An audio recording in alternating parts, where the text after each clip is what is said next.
पत्रकार हुँदा नेता खराब, आज नेता हुँदा पत्रकार खराब। हिजो स्थानीय सरकार चलाउँदा केन्द्र खराब, आज केन्द्र सरकार चलाउँदा स्थानीय सरकार खराब। हिजो महानगर चलाउँदा सिंहदरबार चलाइदिन्छु, आज सिंहदरबार चलाउँदा न्यू रोड जाम गराइदिन्छु।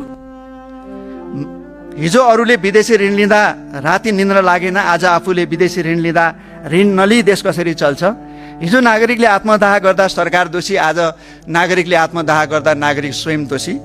हिजो मलाई बोल्न दे सरकार, आज बोल्नेको मुख थुन्दै सरकार। व्यक्तिगत हिसाबले सबै मन्त्री र सबै सांसद उस्तै हुनुहुन्न भन्ने त्यो थाहा छ, तर व्यक्ति छुट्याएर संस्थाको समीक्षा गर्न नसकिने रहेछ।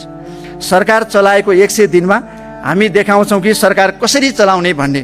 कसले भनेको अहिले ठ्याक्कै याद छैन, तर सत्तारूढ दलकै शीर्ष नेतामध्ये कोही पर्न सक्नुहुन्छ। हो, हामीले 100 दिनमा निकै ट्रेलर देख्यौँ।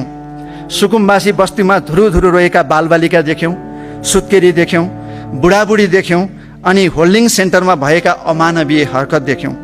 होल्डिङ सेन्टरमा प्रश्न गर्दा नागरिक समातिएको देख्यौँ।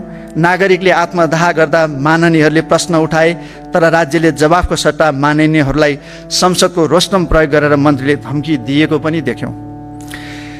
सिंहदरबारको गेटमा काखे बालक लिएर धरना बसेका नागरिकमाथिको दुर्व्यवहार पनि देख्यौँ।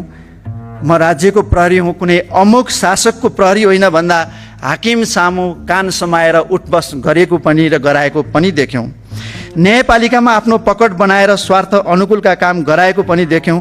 सञ्चार माध्यममाथि धरपकड पनि देख्यौँ। जननिर्वाचित संस्थाको निरन्तर अपमान, नागरिकको शान्तिपूर्ण आलोचनालाई दण्डित गर्ने विद्रूप रूप र मनै राज्य हुँ भन्ने शैलीको चरित्र पनि देखिरहेका छौँ। सभामुख महोदय, अब पुरा फिल्म हेर्न चाहन्छौँ। खुट्टामा आएको, सरकारको खुट्टामा आएको बल फेरि यस्तै बग्रेलती फाउल खेलमा पास हुन्छ कि आफ्नै गोलपोस्टको दिशा दिने प्रयास हुन्छ। हामी व्यग्र प्रतीक्षामा छौँ।